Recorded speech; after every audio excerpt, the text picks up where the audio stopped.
চৈত্র সংক্রান্তির দিনে আর সকাল সকাল দেখো আমি নদীতে গিয়েছিলাম। আর এখন যদি আমি এখান থেকে পড়ি তাহলে আমার কি অবস্থা হবে বলো তো বন্ধুরা। আমি বেঁচে ফেরবো নাকি আমার লাশটা বাড়িতে আসবে আমি সেটাই জানি না। তো পড়তে পড়তে কিন্তু বেঁচে গেলাম। চলো দেখতে থাকো, অনেক মজাদার ভিডিও। Everyone, good morning. সকালে সব কিছু কাজ আমি করে নিয়েছি। তো এখন হচ্ছে এই যে দেখো বালতি ভরে কাপড় নিলাম। আর আজকে হচ্ছে সংক্রান্তি আমাদের বাঙালির। তো এই সংক্রান্তিতে তো নিরামিষ খেতে হয়, তো সবজি টবজি দিয়ে আর কি ঘের বানিয়ে খেতে হয়। তো কাদের কি নিয়ম জানি না। এই যে দেখো আমার বর্মশাই চলে যাচ্ছে নদীতে, আমিও যাব, আমিও রেডি। এবার চলে যাব নদীতে গিয়ে স্নান করবো আর অনেক মজা করবো সবাই মিলে। Hello everyone, back to my channel Rimpina চ্যানেলে সবাইকে স্বাগত। তোমরা সবাই কেমন আছো? আশা করি সবাই ভালোই আছো। আর আমাদের বাঙালিদের যে আজকের দিনটা কত বড় একটা দিন সেটা তোমরা সবাই জানো। কারণ চৈত্র সংক্রান্তি আমাদের বাঙালিদের খুব একটা গুরুত্বপূর্ণ একটা দিন। সবাই কিন্তু পাঁচমিশালি সবজি করে ঘের বানিয়ে খাওয়া হয়। অনেকে পাঁচমিশালি বলে, অনেকে ঘের বলো। তো এই আর কি আমি দুটোই বললাম। আর চলো আমরা নদীতে চলে এসেছি, এবার স্নান করবো। এই যে দারুণ লাগছে, দারুণ। দুটো মেয়ের কাণ্ডটা একবার দেখো তোমরা, ওরা কতটা খুশি। এখানে কাপড় রেখেছে আর এই যে স্নান চলছে। আর এখানে এই জাল দিয়ে না আমার দেওয়ার মাছ ধরে এই নদী থেকে, প্রচুর মাছ ধরে।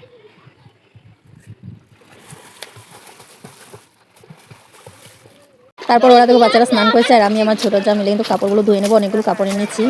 আর দেখো বন্ধুরা, আমরা নদীতে এসেছি সবাই মিলে। আমার কোনো ইউটা না হচ্ছে ওটার। তো এবার কাপড়ের উপর ধুবো। আর নদীতে কাপড় চোপড় ধুতে খুব ভালো। অনেকগুলো কাপড় এনেছি, আমিও অনেকগুলো কাপড় এনেছি। আর কি বলবো, স্নান টান করে তারপর বাড়িতে যাবো, রান্নাবান্না করবো, যতটুকু পারবো শেয়ার করবো। আর ক্যামেরার বাইরে আমার দেওয়ার দাঁড়িয়ে আছেন, যাতে দেখা যাচ্ছে না। আর ভিডিও করা মানে হচ্ছে যে আমরা নদীতে এসেছি সবাই মিলে, সেটা স্মৃতির পাতায় আমরা রেখে দিচ্ছি। তো যখন মনে হবে সবাইকে দেখবো আর কি। এই যে বাটিতে দেখতে পাচ্ছ বন্ধুরা, এটা হচ্ছে যে নিম পাতা আর হলুদ বাটা। তো একটু জল জল হয়ে গিয়েছে, সবাই গায়ে দিয়ে কিন্তু স্নান করতে হয়, আমাদের নিয়ম।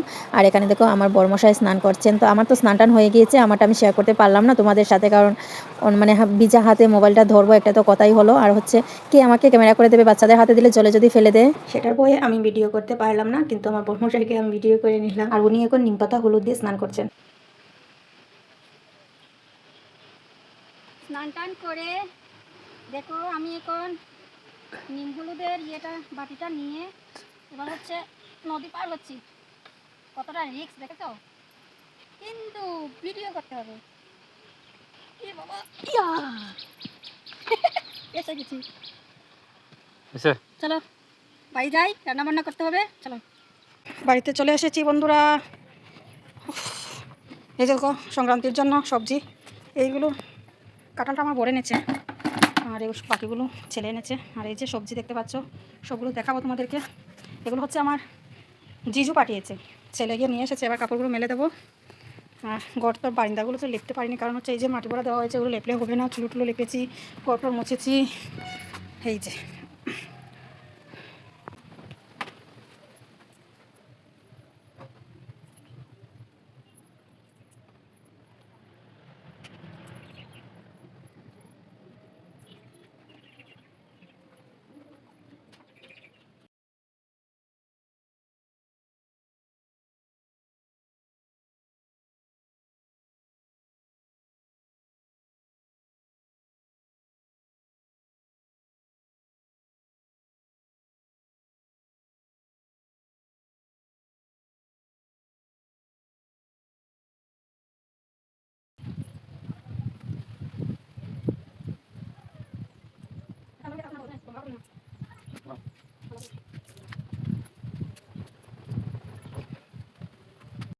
রোদে দিয়ে ঘরে চলে আসলাম। এবার তাড়াতাড়ি করে আমি আমার বরকে বলছিলাম যে আমি দাঁড়াও একটু সিঁদুরটা দিয়ে দিই, তারপর আমি রান্না করে যাব, আলু সিদ্ধ ভাত করে দেবো, তুমি খেয়ে তারপর যাবে, যেহেতু আজকে নিরামিষ তোমরা জানো সবাই। তো ও বলছে যে না আমার কিছু হবে না, আমি খাবো না, তো প্রয়োজন পড়লে কিন্তু দোকানে তো যেতেই হবে, কারণ একদম আর্নিং হচ্ছে না, কাস্টমার নেই। কেন জানি এরকম হচ্ছে জানো, অনেক মাস থেকে এরকম হচ্ছে। একদম টেনশন করতে করতে না আমার মানে রাতেবেলা ঘুমটাও উড়ে যায়, কী যে করবো। আর দেখো খাটের মধ্যে বেডশিটটা তোমরা দেখলে ধুয়ে দিয়েছিলাম, যার জন্য আমি পাতিনি। নতুন অনেকটাই আছে, আমি পাতিনি ইচ্ছে করে। ঘরের অবস্থা একদমই ভালো না। এই দেখবে রুদ্র আছে, এই দেখবে মেঘলা করে বৃষ্টি চলে এসেছে। তো ওগুলোর মধ্যে একদম খাটের মধ্যে বৃষ্টি পড়ে, জানো খুব কষ্ট হয়, যেটা তোমাদেরকে বললেও তোমরা বুঝবে না যদি তোমরা না দেখো। তো যাই হোক, কী আর বলবো, দুঃখের কথা। তো তোমাদের ভালোবাসায় আর ভগবানের আশীর্বাদে যদি কখনো ঘরটা কমপ্লিট হয় আর কি এই বছরে, তাহলে ইচ্ছে আছে ওই করে চলে যাওয়ার। কারণ এই করে আর থাকা যাবে না, জানো যখন ঝড় তুফান আসে না, খুব ভয় করে। যেমন টিনগুলো একদম সুর সুর করে ডাকে, মনে হয় যেন এক্ষুনি খুলে পড়ে যাবে। আর খুব ভয় লাগে, কি বলবো। আর এরকম এরকম সিচুয়েশনে থাকাটা আমার মনে হয় খুবই খারাপ, কারণ কখন কি ঘটে যাবে আমরা কেউ বলতে পারবো না, তাই না? তো নিজের সতর্কতা নিজের কাছে রাখা প্রয়োজন যতটুকু পারি। ইচ্ছে ছিল তো অনেক আগে যাওয়ার, কিন্তু কি করব বলো, টাকা পয়সা সব কিছু তো প্রয়োজন হয়, তাই না? আর এদিকে আমার বড়মশাই রেডি হয়ে গিয়েছেন, এবার চলে যাবেন দোকানে। আর বলছে যে কিছু খাবো না, রান্নাবান্না হলে আমি ওকে ফোন করে দেবো, ও চলে আসবে। আর আমি কিন্তু তাড়াতাড়ি করেই কিন্তু আমি সব কিছু করছিলাম, যে ও যেন কিছু আলু সেদ্ধ ভাত হলেও খেয়ে যেতে পারে।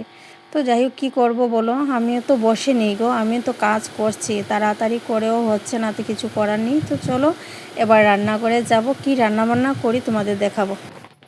তো দেখো বন্ধুরা, স্নান টান করে সিঁদুর তো দিয়ে দিয়েছি। স্নান করে এসে দেখি আমার মেয়ে পুজো টুজো দিয়ে দিয়েছে গুরুদেবকে। আর এখানে দেখো কাঁঠাল রয়েছে, আজকে যে সবজিগুলো বানাবো পাঁচ মিশালি সবজি হবে। তারপর হচ্ছে একটা মুগ ডাল হবে, আর হচ্ছে নিম ভাজি করবো, আলু ভাজি করবো। আলু ভাজি অলরেডি আমি কেটে রেখে দিয়েছিলাম, কাল ধুয়ে টুয়ে ভালো করে ফ্রিজের মধ্যে রেখে দিয়েছিলাম, ওগুলো ভাজি করবো। আর হচ্ছে সব সবজি দিয়ে একটা ঘেট বানাবো, ঠিক আছে? সোয়াবিন টোয়াবিন দেবো, পনির টনির দেবো। তো এই আর কি। তো আজকে তো সবাই নিরামিষ খাও, জানি না সবার কেমন নিয়ম, আমাদের এরকমই। তো এই যে পনির টনির দিয়ে ঘেট বানাবো, ভেবেছিলাম যে পনির দিয়ে একটা তরকারি করবো, কিন্তু না, পনির দিয়ে আলাদা করে সবজি করবো না, ঘেটেই করবো। এই যে দেখো আমার জিজু পাঠিয়েছে লাউ, পাঠিয়েছে আমরা বলি যে পানি কুমড়ো আর কি, পানি লাউ। আর হচ্ছে একটা মিষ্টি কুমড়ো, এই যে দেখো মিষ্টি কুমড়ো আরেকদিন পাঠিয়েছিল, ওটা নষ্ট ছিল বলে ভালো ছিল না, ভেতরেটা ঢুকে দেখা যায় না, যার জন্য বুঝতে পারিনি। আর এই যে দেখো রামাইশ, এই যে রামাইশ, অনেকগুলো সবজি পাঠিয়েছে, এত বড় ব্যাগ দিয়ে এক ব্যাগ, বাবা খেতে খেতে আর শেষ হয় না বলো। এই যে দেখো আরেকটা মিষ্টি কুমড়ো, বাবা কতগুলো পাঠিয়েছে, আরেকটা মিষ্টি কুমড়ো, মা গো মা। আর এটা হচ্ছে সাজনা, এই যে সাজনা, অনেকে সাজনা বলে, কেউ কেউ আবার সজনা বলে, যার যেমন আর কি ইচ্ছে মতো বলে। তো যাই হোক, দেখা যাচ্ছে কিনা আমি জানি না, বোঝাই যাচ্ছে না হয়তো সব কিছু। এটা তো সবাই জানো, উচ্ছে, অনেকে বলো উচ্ছে, অনেকে বলো করলা, আমরা করলা বলি, উচ্ছে বলি, সব কিছুই বলি, ঠিক আছে? এখানে রাখলাম, কতটুকু ক্যামেরায় দেখা যাচ্ছে আমি জানি না। আর হচ্ছে ঝেঙ্গা, আমি আমার দেওয়ারের দোকানে বিক্রি করে দিচ্ছে, তারপরেও কিন্তু আমি এনেছি কেন, কারণ বাড়িতে যেহেতু যে কোনো সবজি দেখবে খেতে খুব ভালো লাগে, তো বিক্রি করছিল, আমি নিয়ে এসেছি। আর কালও কিন্তু আমাকে এনে দিয়েছিল আরও 3টে, এমনিতেই দিয়েছিল, তো ওগুলো বিক্রি করার জন্য দোকানে রেখেছিল, আমি এনে রেখেছি, আমার বলতে নিয়েছি। আর প্রচুর সবজি ছিল, যেগুলো তোমরা দেখেছো, তো অল্প অল্প করে দিয়েছি। আর রয়েছে অনেকগুলো বাকি, এই যে কুমড়োটা কাটবো, আর কাঁঠালটাও কেটে নিয়েছি, আমার যা দিয়েছে, তো ভাবলাম যে এটা কেটে লাভ নেই, অনেকগুলো সবজি হয়ে গিয়েছে, দেখেছো এতগুলো কে খাবে, এটাকে কাটবো।